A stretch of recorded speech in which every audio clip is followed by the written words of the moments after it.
Le président Kennedy a pris la décision historique le 25 mai 1961. Faire arriver un engin piloté sur la Lune avant la fin de la décennie. Le programme Apollo est adopté. Une fusée de 2900 tonnes est mise en chantier pour lancer un véhicule que 3 hommes occuperont. Depuis une orbite autour de la Lune, 2 d'entre eux iront se poser sur son sol grâce à un module.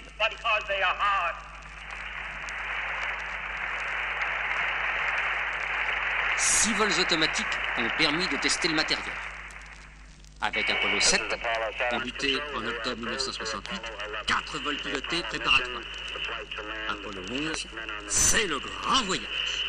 Le départ de Cap Kennedy a lieu le 16 juillet 1969 à 14h32.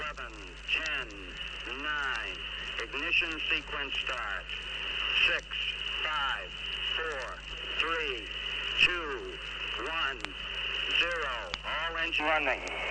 Liftoff. We have a liftoff. 32 minutes past the hour. Liftoff on Apollo 11. Tower cleared.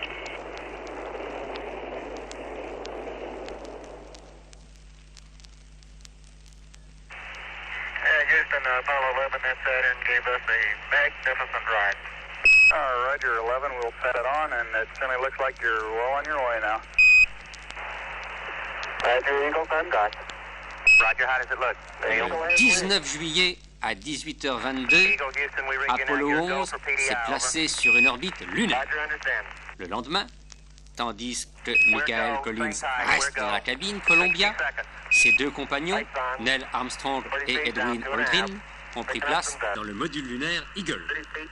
La séparation des 2 engins a eu lieu à 18h47 et ce 20 juillet à 21h17 42 secondes, Eagle se pose sur la Lune. Contact light. Okay, engine stop. APA at a descent. Mode control both auto, descent engine command override off. Engine arm off. La base de la tranquillité a été créée. La région est plate, Eagle est incliné à 4 degrés seulement, et le premier soin de l'équipage est de vérifier que tout va bien. Les tâches de remontée dont leur cabine fait partie est en parfait état de service. Il pourra, quand ses occupants le voudront, repartir de la Lune utilisant l'étage de descente en guise de plateforme. Cette constatation faite, Armstrong et Aldrin regardent la Lune à travers leur hublot triangulaire. Ils sont à la hauteur du premier étage d'une maison. La Lune, ils la connaissent par les cours qu'ils avaient suivis et par les photographies des engins automatiques. Mais le contact physique impressionne, il surprend. Les astronautes découvrent un paysage irréel, un paysage éclairé par un soleil bas sur l'horizon et dont le mouvement est désespérément lent. Durant les quelques 21 heures de leur séjour, le soleil s'élèvera à peine de 11 degrés dans un ciel noir, dont les étoiles sont absentes, et où une magnifique terre colorée à son dernier quartier reste à la même place. Ce paysage lunaire, ce n'est même pas ce que nous appelons la nature à l'état sauvage, car il n'y a pas de nature du tout. Ou plutôt, c'est une autre nature, une nature où le minéral tient la place qui, à la surface de notre planète, revient au végétal. Le sol lunaire, c'est un mâche-fer sur lequel apparaissent des pierres de toute taille. Et la face de la Lune a été littéralement labourée par les météorites. Et les cratères offrent les dimensions, les aspects les plus divers.